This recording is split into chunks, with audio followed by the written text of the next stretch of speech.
श्रोते परिसर या राज्यस्तरीय कार्यक्रमात आपल्या सगळ्यांचं स्वागत. आज आपण ऐकूया आर्किटेक्ट प्रमोद चौगुले यांच्याकडून पर्यावरणपूरक इमारत याविषयी. पर्यावरणपूरक इमारत ही आपण जर म्हटलं तर पूर्वंपार ज्या चालत आलेल्या इमारती आहेत याला म्हटलं तर हरकत नाही आहे. थोडक्यात काय विषय येतो की जर समजा आपल्या घराला वाड्यासारखं स्वरूप असेल तर हा वाडा म्हणजे पर्यावरणपूरक इमारत आहेच, हे नक्की. पण हल्ली वाडे आहेत का? वाडा गेला आणि त्याच्या जागी उंच इमारती व्हायला सुरुवात झाल्या. म्हणजे मी नेहमी समजावून सांगतो, वरून जर आकाशातून बघितलं आपण तर आपल्याला इमारत एक चौकोन आणि मध्ये एक चौकोन मोकळा हा आपण बघत असतो.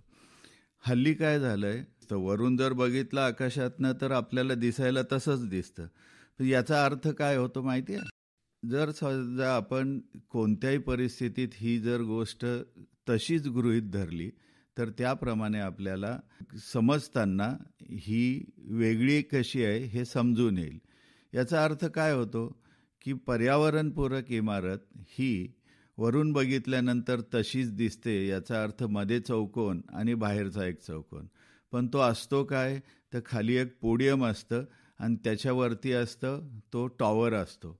याचा अर्थ ती पर्यावरणपूरक इमारत होते का? तर नाही होत.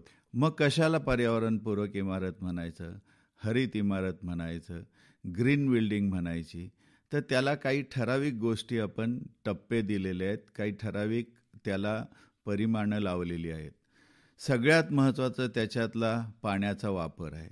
नैसर्गिक ज्या ज्या गोष्टीवर आपण अवलंबून आहे त्या सगळ्या गोष्टींचं नियमन, त्याचं संवर्धन करून बांधलेली इमारत, याचा अर्थ पर्यावरणपूरक इमारत हे नक्की आहे.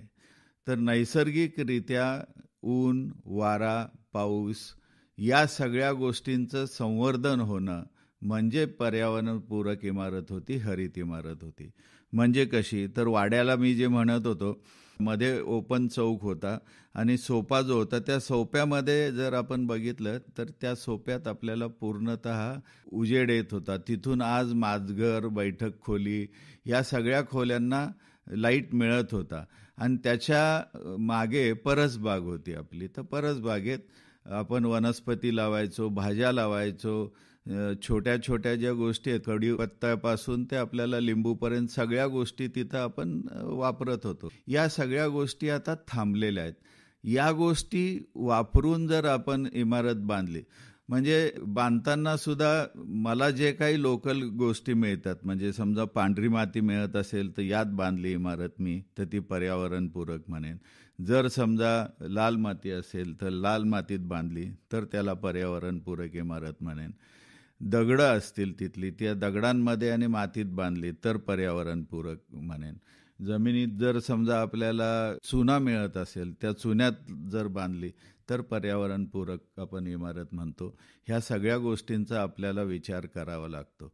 म्हणजे आपण जिथं बांधकाम करतो त्याच्या जवळपास 50 किलोमीटरवरती जर आपल्याला काही गोष्टी मिळत असतील आणि तिथलीच लोक जर ते काम करत असतील तर पर्यावरणपूरक इमारतीमधला हा अत्यंत महत्त्वाचा भाग होतो. त्यानंतर पाण्याचं नियोजन येतं. पाणी कमीत कमी वापर, चांगल्या पद्धतीनं वापर, ह्या अशा छोट्या छोट्या गोष्टी आहेत.